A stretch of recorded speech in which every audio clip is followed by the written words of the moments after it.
यार Natasha has ruined my life and उससे ज़्यादा her notifications have killed me.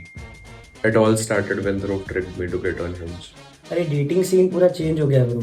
और तेरी तो टेक्सटिंग गेम भी हमेशा से खराब रही है। थैंक्स टू जीपीटी ये प्रॉम्प्ट्स लिखने का हैसल तो मैंने इजीली बाईपास कर दिया था। एआई ऐसे टाइम में काम नहीं आएगा तो कब आएगा? एनीवेज विद इन 15 मिनट्स, ध्यान देना, within 15 minutes I got my first match. I don't want to brag, पर तुम्हारा भाई थोड़ा हीरो मटेरियल तो है देखो। वी स्टार्टेड टॉकिंग, थोड़े बहुत स्मॉल टॉक, एक दो सटल जोक्स, छोटी मोटी हेल्दी फ्लर्टिंग के बाद I dropped the classic, can we switch to Insta, I am not that active here. फिर कुछ दिन रील बेस्ड कॉन्वर्सेशन के बाद वी मूव टू व्हाट्सएप।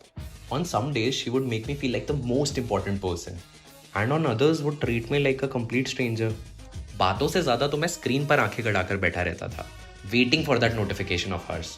कहाँ मैं सोच रहा था she could be the one, और कहाँ ये पूरे एक एक दिन बाद रिप्लाई कर रही थी. I know what you guys are thinking. Natasha is a red flag. This is a breadcrumbing situation वगैरह वगैरह. Well, guess what? I'm on the same page. इसीलिए I've decided to end things once and for all. लड़की एक पल में पट गई, पल में पलट गई, Or maybe not. दिल की तो लग गई।